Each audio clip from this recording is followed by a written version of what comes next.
Welcome to Mark My Words, a show that searches for the fork in the road in life, the place where the turning point in the journey of entrepreneurship and life can be found.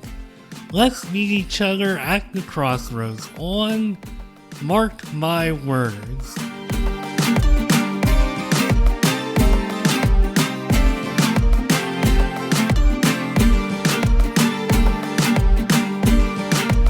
This episode is sponsored by GrowX Labs. Quick question. When you're leading a team or growing a business, who helps you think clearly?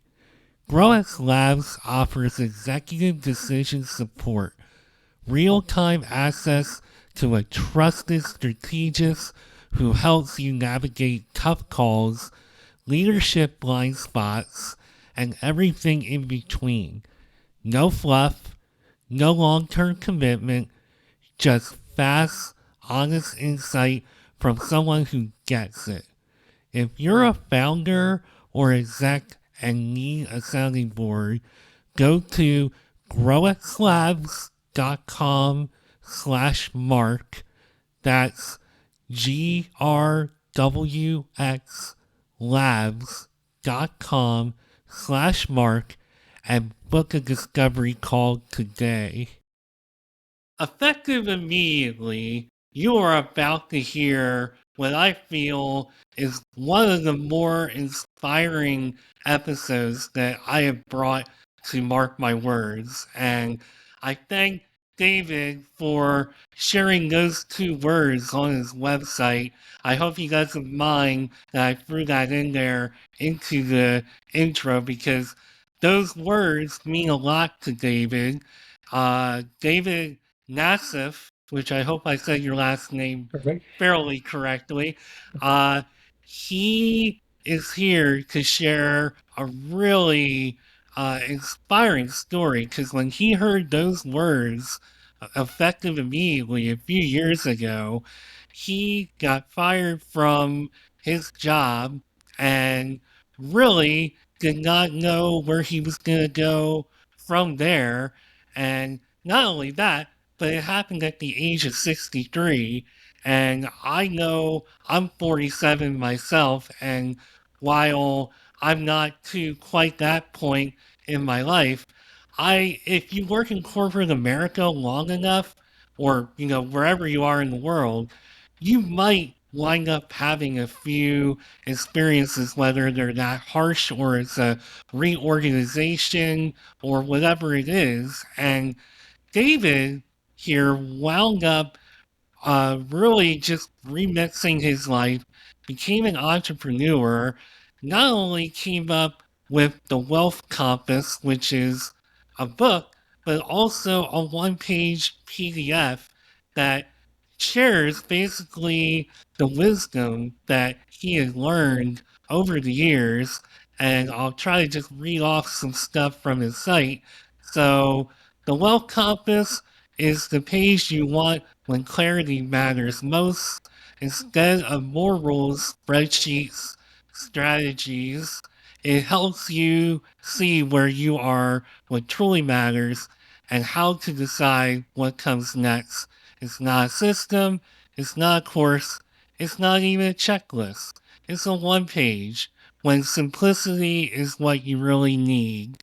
And not only do we need his book and his one-page PDF, we also need to hear and talk about his story because I know I've had a few bumps in my road and I'm thinking a ton about retirement and how that's going to look for me already, even at this point in my life. And without further ado, David Nassief, welcome to Mark My Words. How you doing today? Great, Mark. Thank you for having me. I'm excited about being here with you today. I am excited to have you here. And speaking of bumps in the road, we had a few bumps in the road just getting to this point of doing the episode. So this is an episode I've actually been really excited to do. and a conversation I've been excited to have for a while. So I'm glad we finally made it here today. And per the usual process, as much as I want to dig into the financial story and the corporate, the job story, I have to go in the DeLorean, in the Wayback Machine, and I really just want to go back to when you were at University of Denver and majoring in accounting and just want to dig into was math and numbers, was that something you were always good at? Were there other things you were dreaming of back in those days when it came to like career, work, etc.? Well, Mark, I always knew I wanted to go into business, but I didn't know what. And when I got to college, I looked at all the other majors and I felt like accounting was the only one that was really, I don't know, gave you actual tangible tools you could use when you got out of there. And so that's why I majored in it. I hated it the whole time I was in college.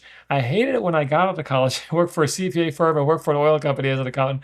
But you know what? To this day, I'm so grateful I have that behind me because that background has helped me today with my own company. I have a bookkeeper, I have a CPA, but for me to understand my own numbers and financials and things like that has been critical. So, as painful as it was for a while, I'm grateful. If I had to do it all over again, I'd still major in accounting, and I'm grateful for that background. I really am. You know, it's interesting when you talk about the choices and how you narrowed it down, because I'm on the complete opposite end of the spectrum. That's probably one of the last majors I would have picked because I never would have survived. I barely survived applied math in college, I think, or in high school even. I think I was still taking applied math my senior year where a lot of people are taking calculus or something a little more advanced. So I knew that anything remotely mathematical was never in my future. So that is a big reason why I need to have not only somebody mathematical, but also somebody well spoken to come on, mark my words, and educate me and everybody else because, well, I need every little bit that I can get. So I appreciate that you wound up uh, coming along, crossing my path. So, with all of that being said, uh, let's kind of like jump ahead because there's kind of like a big gap here. Just I'm going off of LinkedIn, and you can kind of fill in wherever you want. But I know that you had this awesome corporate training job. At least it sounds awesome because I know what training It is was like in great. a corporate environment, and I Yeah. really enjoyed doing that. But I'm guessing that this is also the job that kind of led you to the path that you wound up going on now. Did I guess that correctly? You guessed it perfectly. Exactly. Yeah.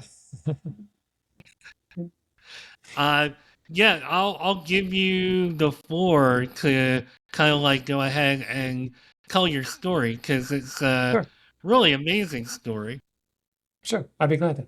Well, as you mentioned, I was 63 and I just got fired after 18 years with the same company. I tell you, when I did the math, it was brutal. If we drained all of our savings and all of our retirement, we were scheduled to be broke by the age of 65. And at this point, I'm thinking, who's going to hire me at my age? But Mark, that wasn't the hardest part. The hardest part was driving home, thinking, how am I going to tell my wife Mary? At that point, we'd been married for 30 years, and she did not deserve the mess I just threw our life into. So, anyways, I start to interview for other companies, and my heart wasn't in it. I did not want to go back to the corporate world. I just felt like it was not for me. But the thing is, I had to put food on the table. I had to keep a roof over it. I couldn't just sit back and say, well, we'll just retire early. No, we didn't have the money to do that. So, anyways, I would interview with these companies, and it was not going well. I guess my heart was in it. They basically were saying, David, the company that fired you did the right thing because you're of no value to us either. So it's like both of them are. So after a while, I said, okay, this is not working. I need to do something different. So I decided to take a huge risk. And I started my own company, went to work as an independent sales agent on straight commission, no salary, no safety net, no benefits. The first months were brutal. Cold calls, constant rejection, rookie mistake, more cold calls. I heard more no's than I think I ever heard in my life in that short period of time. But as I think back on it now, Mark, I can reflect on it now, and I think all that resistance I was getting, all that rejection I was getting, was important, was actually necessary for me to build the mental muscles I needed to punch through that dark period of my life. After 10 months of grinding, and I do mean grinding, we hit an incredible milestone. I was suddenly making more money than my good paying 6 figure corporate salary. And for a moment, I thought, oh, we made it. Then I thought, no, we didn't make nothing. I've been making good money for almost 40 years. And look where it got me, on the verge of financial ruin. I says, I don't know how to manage money. I don't know how to, invest and build wealth. Obviously, I failed at it for 40 years. And so I said, I need to get serious about this, but I didn't want to hear a bunch of investment theories and people with conflicts of interest trying to make a commission off me. So I dug in myself. I read 21 books on personal finance, listened to 13 podcasts consistently on the topic, read blogs, newsletters. Every time I got a good idea, Mark, I put it on one piece of paper. When that piece of paper filled up, I said, okay, I can't go beyond one piece of paper because I want to keep it simple. So I would take off the worst idea and put the best one on. I kept refining it to get it to a set it and forget it approach because I had a company to run. I couldn't be watching Wall Street. 6 years later, I did what I thought was impossible. From terrified of being broke to a 7 figure portfolio and real financial freedom. Mark, I now know it is never too late to rewrite your story. Because if I can pull that off, starting as late as 63, anybody can with the right direction. And I truly believe that. Well, first of all, hearing your story trying to interview in corporate America after going through that, it reminds me so much of a season in my life where I wound up after taking a buyout package from a company I was at for 10 years. I wound up freelancing at a really great company, at least on the surface, it's like, wow, you're working there. That's a great brand. But the experience didn't turn out very well. And I wound up just, contract ran out. It was kind of like a weird ending to the era. Kind of a long story that I don't necessarily want to clog up all of your time with. But it kind of like, it was a horrible environment and I basically was left having to go back to the drawing board myself, looking for a job. Like basically, contract just ran out at the end of the year, and it was just not really discussed or anything like that. It was a weird situation, but I wound up, it was funny, even in my 30s at the time, I was hearing the same kind of feedback that you were hearing at your age in your 60s. So I think going through that experience, and I work in a very unconventional field, so maybe the rules are a little bit different, but it sounds like you and I had, at least to a degree, kind of a similar path, although you have had a much more prosperous path overall. But I feel like I went through kind of the same kind of thing where it was like people were telling me, oh God, what were they?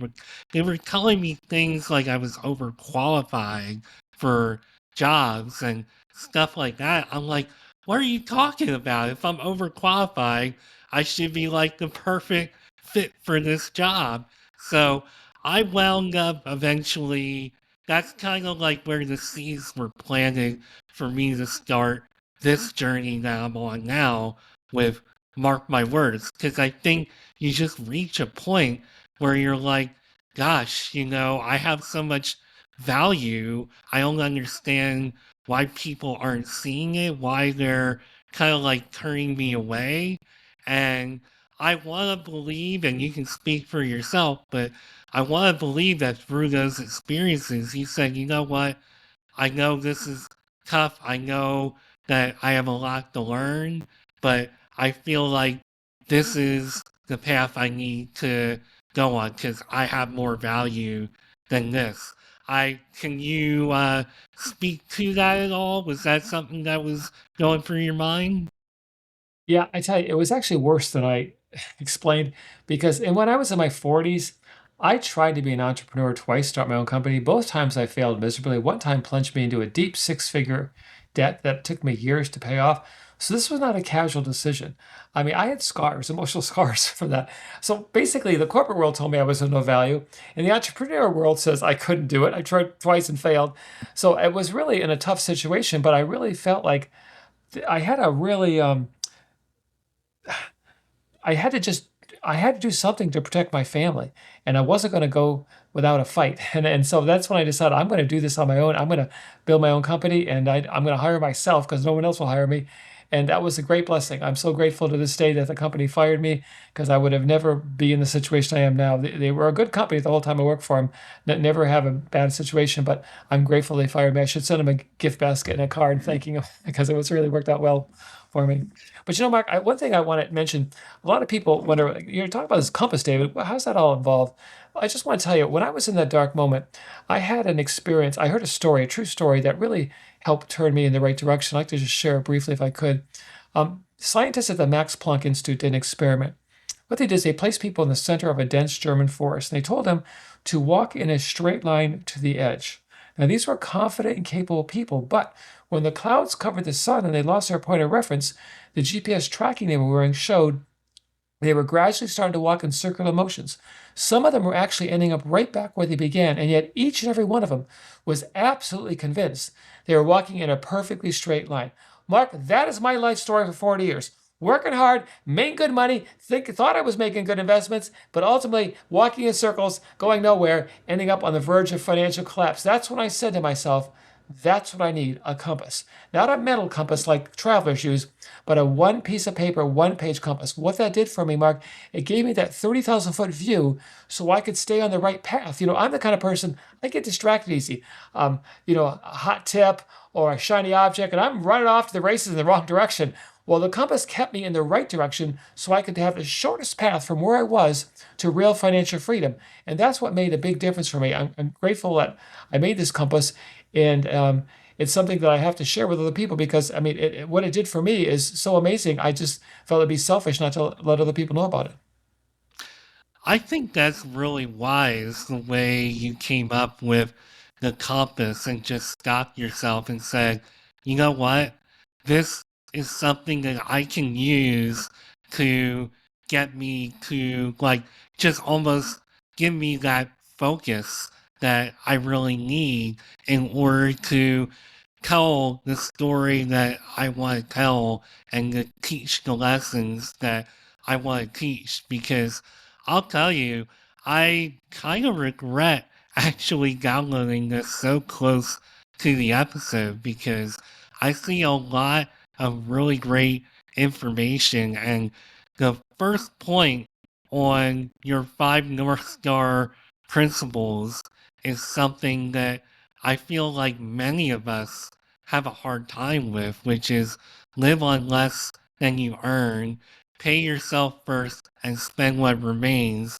I try to the best of my ability to do that in my own life, but it's easier said than done. There's a lot of temptations to spend money and to indulge, and especially since I live so close to the parks down here in Florida. So that's what that makes me think of. But just kind of go through what you were thinking when you came up with all these points, because I, for one, have also got myself out of some holes in the past. I think I had 20,000 in credit card debt several years ago, and I wound up going through debt consolidation, debt relief program that I today probably would not do that, but I was in a position where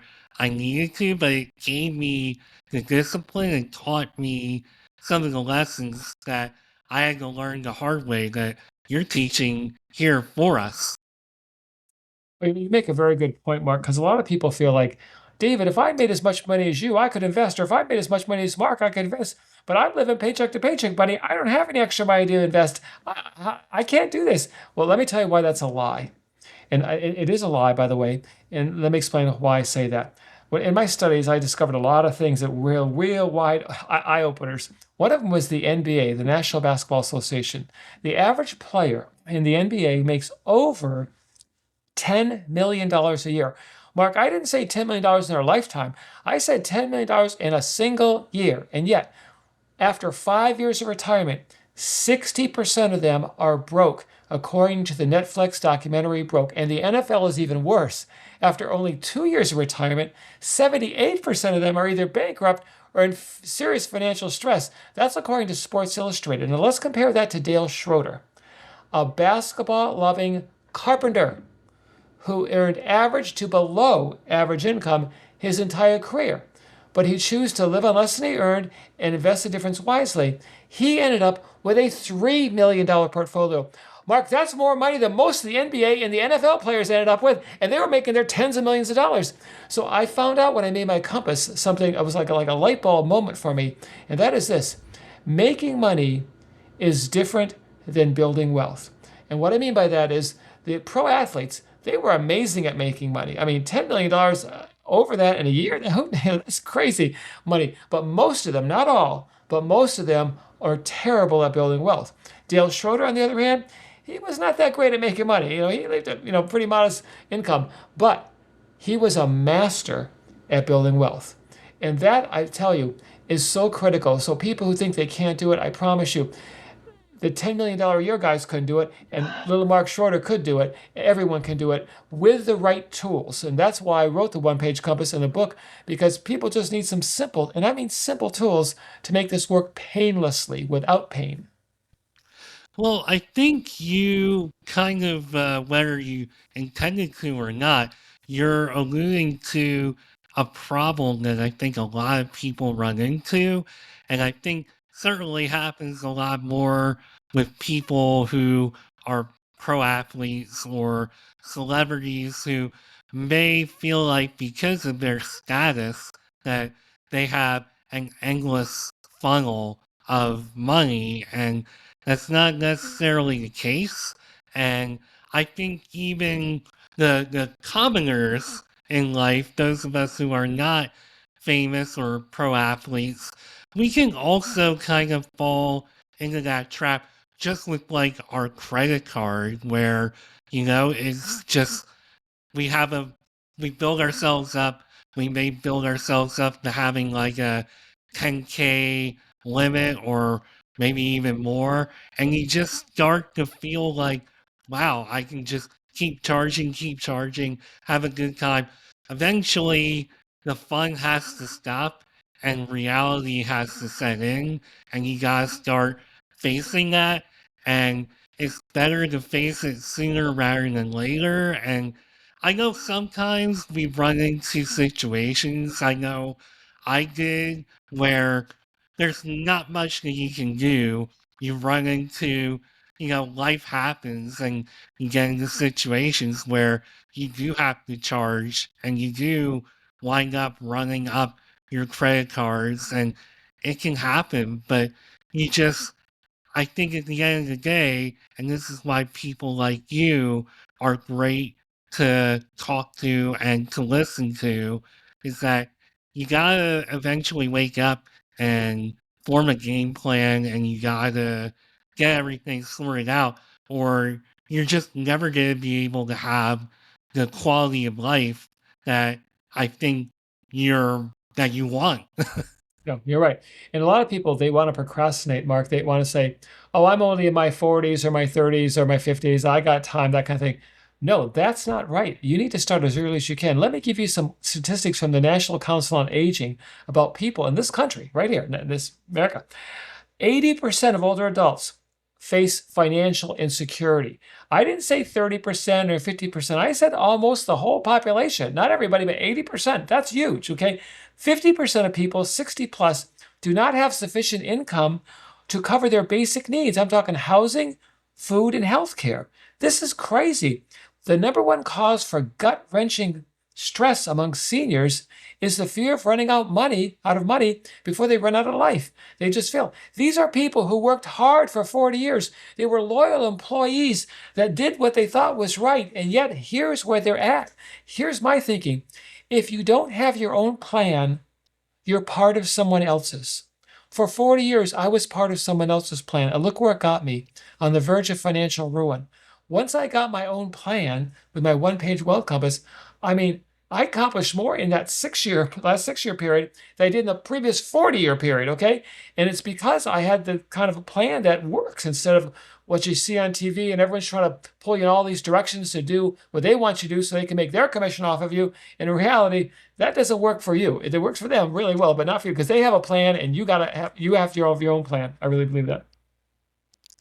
Well, one thing, as you talk about people who are 60 and over and the bind that they're getting into, I can't help but to think about your own journey. So you wound up having to continue to work and really build yourself up, but you've built yourself up into something like really amazing, especially with the financial end of it, and you have a business. Now, I'm sure there might be alternative uh, endings or situations that you wish that you would rather be at this point in your life. But as the world keeps changing and just the way things are going technologically, etc., I feel like we're stepping into an era where some of us may have to, regardless of how well we take care of our finances in our life, we may still wind up stepping into a situation where we might have to start a business or we might have to figure out a passive income idea or whatever the case is. Maybe you can speak to the positive effects that this has had, like just not only working and developing all this, but just like the payoff for your life, even though the alternative, the downside is, and maybe it's not a downside because you seem very passionate about what you're doing, but you still have to work. But at least you're working for yourself. Well, actually, Mark, I want to correct you. I do not have to work anymore. A couple years ago, I reached financial freedom and I'm free to retire and just sit back and enjoy life. But I can't do that. I enjoy what I do. I love my company. I love my clients. My son has joined my agency now. We work together. I love mentoring him and helping him out. And it's just such a thrill. And I also love sharing my compass with people. I mean, so they don't end up on the same path I was on for 40 years. And I also love my volunteer work. I love to go to St. Mary's Food Bank. It's one of the largest food banks in the country. I volunteer once a month with my brother. So I just can't. We live on a beautiful, I mean beautiful golf course. And I look behind us and I look at those golfers and I think to myself, well, I hope they're having a good time. They probably are. I couldn't do that. I'm not saying golfing's bad. Golfing's good. It gets you outside in the sun, all that kind of thing. Florida's big for golfing. So is Arizona. But it's not me. I love to be productive. I love to be working. I will work to the day I die. I have a thing called, I don't know if you've ever heard of the FIRE movement. It's called Financial Independence Retire Early. It's pretty popular. But what I've changed it in my book, I have something different. I call it FIGNA, Financial Independence Graduate to Next Adventure. I want to keep graduating to new adventures. I love it. I love starting my own company. I love writing this book now at 72. But you have to have back on your show when I turn 82 so we can see what my nether adventure was because I don't want to ever stop this. I'm not saying retirement's bad. I mean, hey, if it's for you, that's maybe your new adventure. But for me, I just love doing what I'm doing. And I don't think you have to retire. I just think you have to do what you're passionate about. And when you have financial freedom, okay, you get to do that. You get to pick what you want to do. And it may be still work, it may be volunteer, it may be do a passion project, or it may be just relax and enjoy life and golf or whatever. But it's your choice now. You're in charge, not somebody else.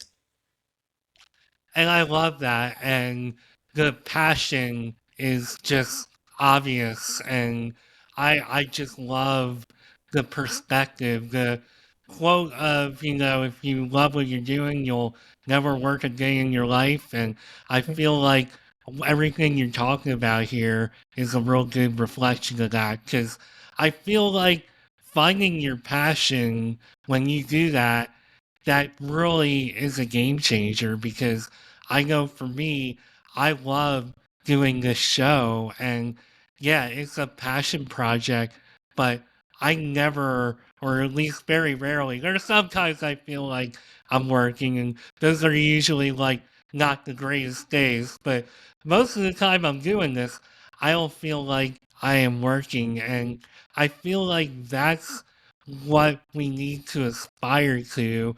And oftentimes we wind up going through the system. We have expectations of what we should do with our lives, get through college, get a job, and, just fulfill all those uh, checklist items that they being the universe, I guess, puts out there for us. And I'm leading to something here because I also want you to speak to those of us who are under 60 and even 20, 30, 40 years old because that's a very important demographic and a tough demographic to get through to because you're still young, you're living your life, and you may not really understand how important uh, financial stability and financial freedom really is. So I know that you're aiming to talk to the older generations, but I feel like you also have something to say to help younger generations too, correct?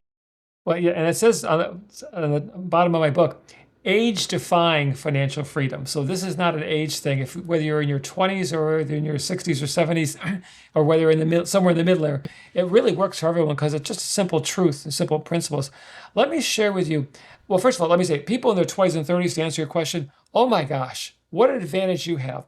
The opportunity you have for compound interest between your age now and whenever is phenomenal. You could retire maybe if you're in your 20s, maybe in your 30s, or if you're in your 30s, maybe in your 40s. So it's like, what an opportunity you have. Don't squander it, please. Like I squandered it for 40 years. Let me just give you an example of the results I got. So that might maybe help people be inspired to say, hey, this is really worth it. Okay. In the 6-year period, once I had my compass in place, I doubled my portfolio 3 times. And most people in the finance world will say, David, that's impossible. The market didn't increase that much. You are either a liar or delusional. Well, I'm neither. Okay, let me say, first of all, I wasn't chasing crypto, trying to time the market, or day trading. I promise you. I was doing something so boring it'd put you to sleep. And then here's the crazy thing. When the market was down, I was thrilled. When other people were panicking and selling, I was buying more shares at discount prices. My only regret was the market wasn't down more during that 6-year period. I'd even done better. But here's the thing that really surprised me was the math. And now I know you're not a big math person, Mark, but this math is pretty easy, okay? There's a thing called the rule of 72. And what it says is if you're making a 10% return on your money, you will double your money every 7.2 years or roughly every 86 months. Once I got my one-page compass in place, my first double occurred not in 86 months, but just 30 months. My second one, only 13, and my third one, 29, for an average of 24 months, way less than half the expected 86-month time to double each time. But the secret wasn't the returns. I was doing 3 things I finally figured out after all my research that I didn't know about, or I didn't have a clue about when I was for the 40 years I was working. I'll tell you what they are. The number one is I was paying myself first. I was taking a percent of my money, a percent of it, right off the top. The day I hit my account, my checking account, I took it off, took that and put it in my over in savings, okay? Before I had a chance to spend it and inflate my lifestyle, okay? The second thing I did, I got in the right kind of investments. And what I discovered for me was low-cost index funds. These are phenomenal. They're so simple. I only own 2 of them. That's all I own is 2. One of them is I own one that has every publicly traded stock in the United States. I own a little piece of every one of them. The other one is every publicly traded stock outside the United States. So, Mark, I literally own every publicly traded stock on the planet. For me to go broke to zero, the whole world economic system would have to collapse to zero. And if that happens, we got bigger problems than money. But the point is this, that makes me sleep well at night. I'm so comfortable. If I hear the news say, oh, the market went down or one company went under, I don't even worry about it. This is one of my many companies. It's nothing, But here's the third thing I discovered. I use market volatility to work for me instead of against me. Too many people invest based on emotions. Oh, the market was down. We got to sell. They like to buy high and sell low, which is the opposite of what you want to do, which is what I did for 40 years, by the way. So I'm not pointing any fingers at anybody. I found I could use market volatility to work for me. I loved it when the market was down. I was getting deals. Mark, if you go to the department store and they have a big sale, 50% off sale, do you ever say, hey, I don't want no 50% off. I want it back to full retail. Tell me what's going back to it. That's why I want to buy it. No, no one would do that. They'd be crazy to do that. But yet they do it on the stock market all the time. Oh my gosh, the market's down 50%. I got to get out of there. And no, that's when you want to buy. They're on sale. Let me tell you history. Over 200 years of history on the stock market, every time the market has gone down, it has not only fully recovered, it has went on to reach new heights. 200 years of history is good enough for me. I can sleep very well at that. And when the market goes down, I just cheer and I just keep buying because that's when you want to buy. Anytime, but particularly when the market's down.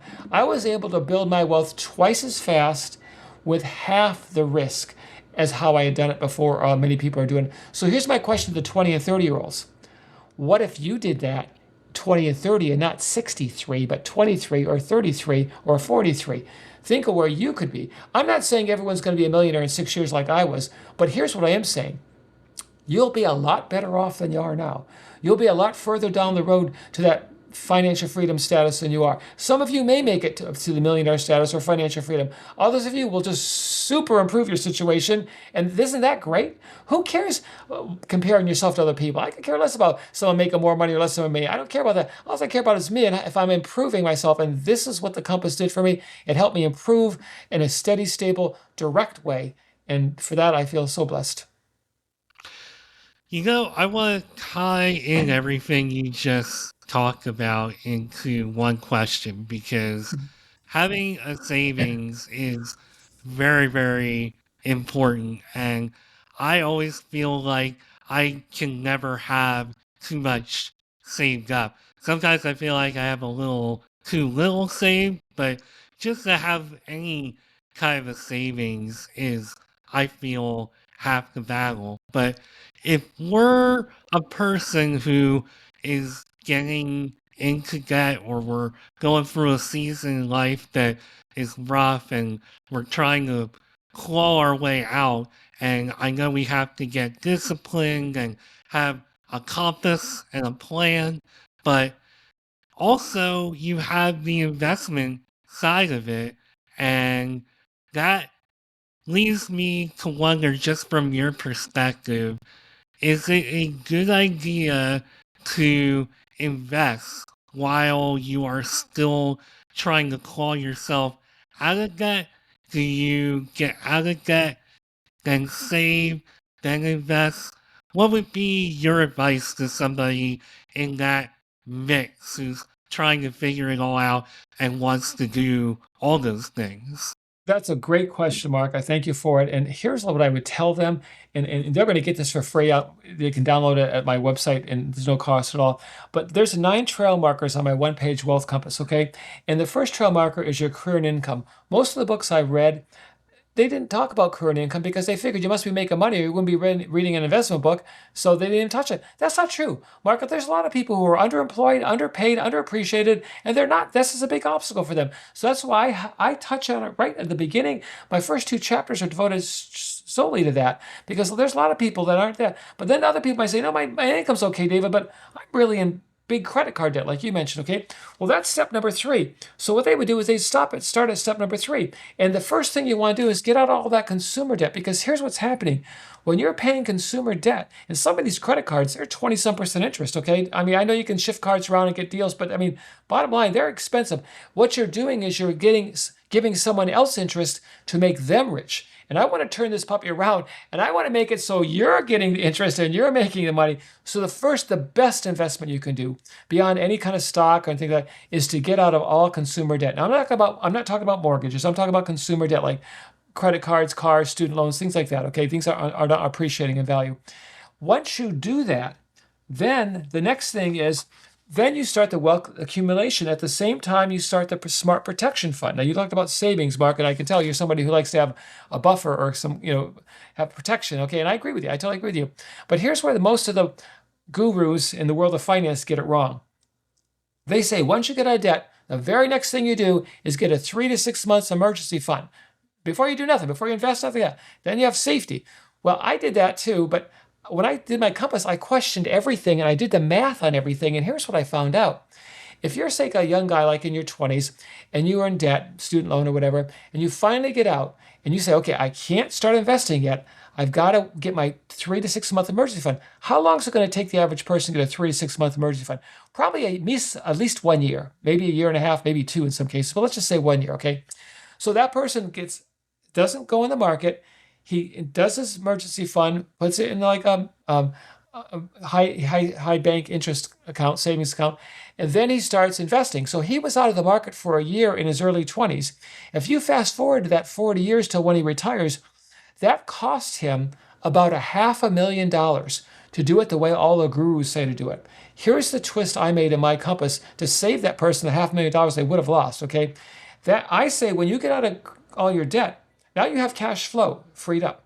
I say do the emergency fund, or I call it a protection fund, and the investments at the same time. But don't stay out of the market for a year while you're getting your emergency fund together and punish yourself after 40 years and be out that.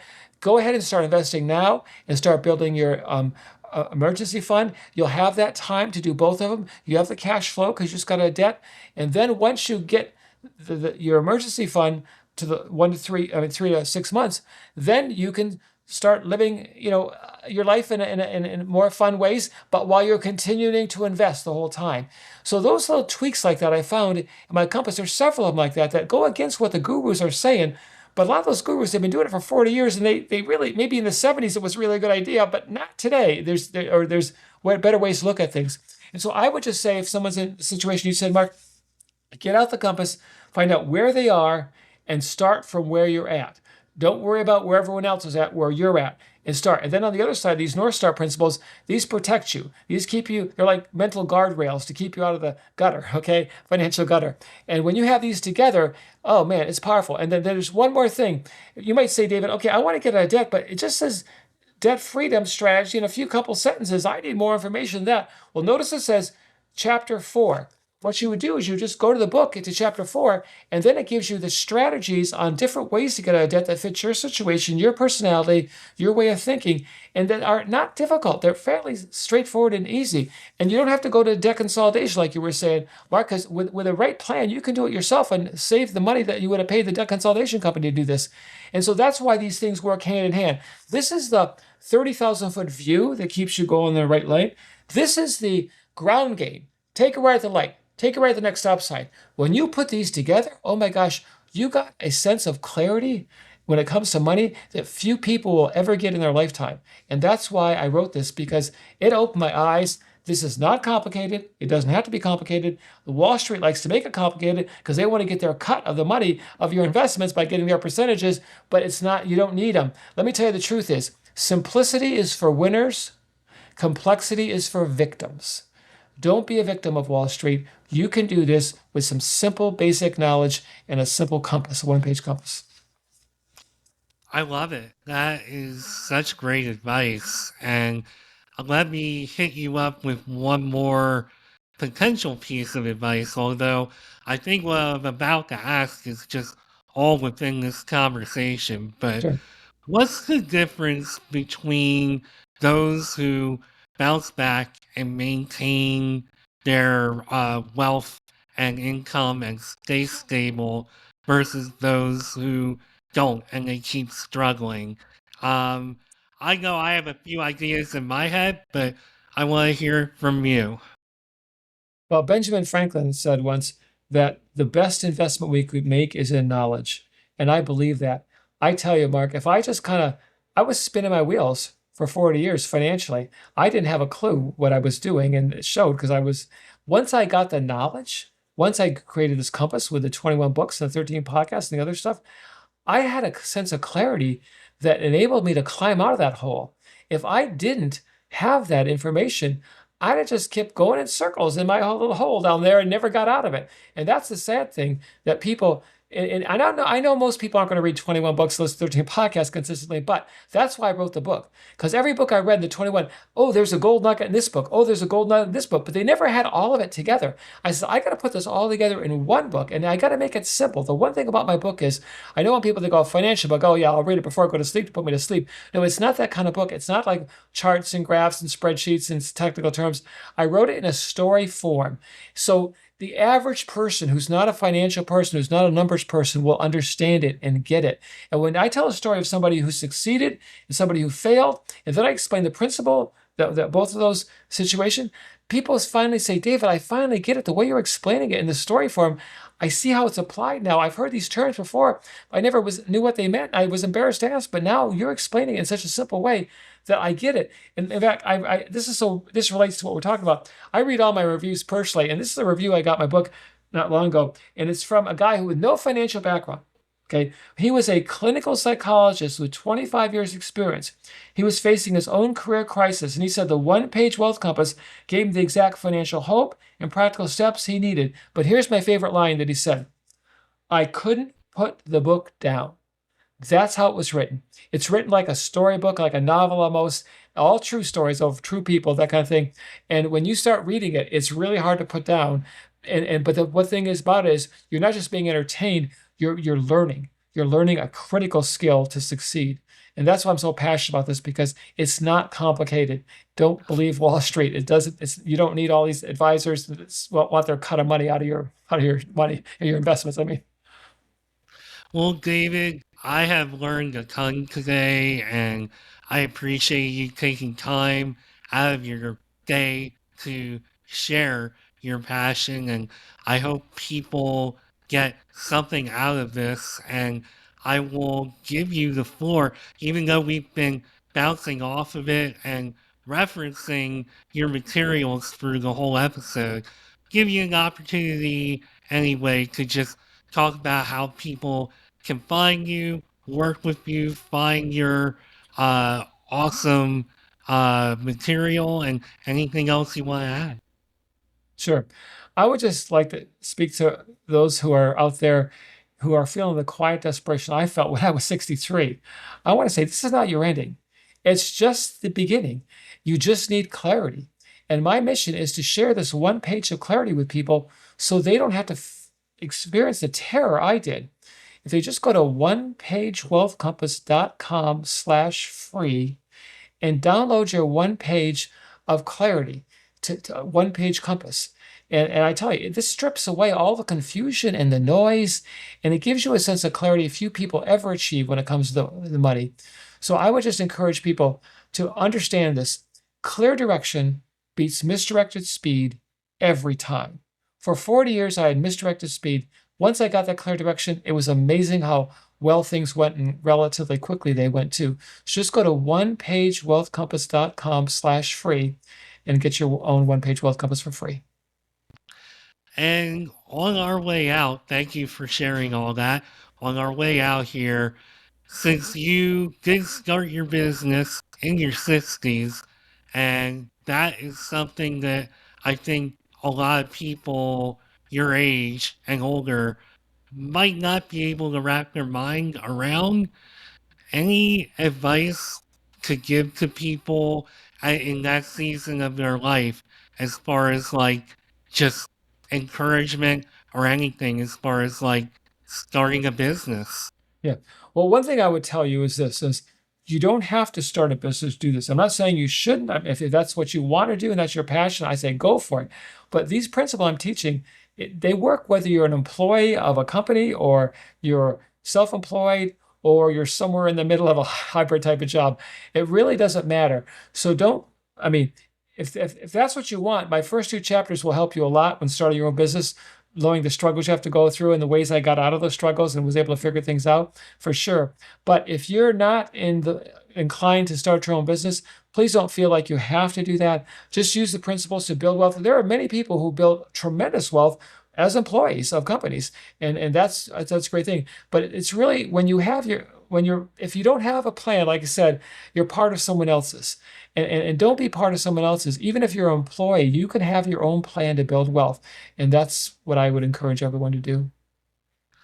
And you know something? You make a great point. I have good intentions asking that, but really, you could certainly read David's book and his compass, and that is a good way to start as well. And David, David Nassif, thank you so much for being on Mark My Words and sharing your wisdom today. I really appreciate it. This was a great conversation and very educational.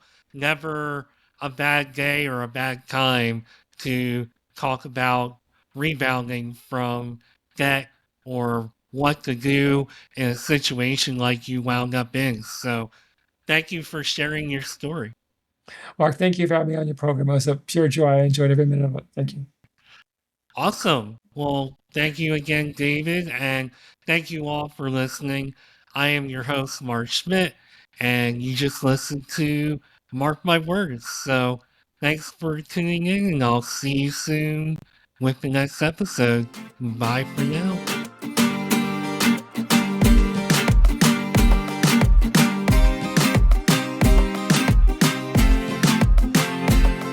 Thank you for taking time out of your busy day to go on a journey with me into entrepreneurship and life on Mark My Words. If you would like to learn more about me and the show, you can find me on LinkedIn at Mark Schmidt or connect with me on Instagram at Nimrod79. Video episodes of Mark My Words, as well as other content, can also be found on the Mark My Words YouTube page. Entrepreneurship can be quite the roller coaster ride. It can be a bit isolating and intimidating, but it doesn't have to be that way. Let's meet here next time at the crossroads on another episode of Mark My Words.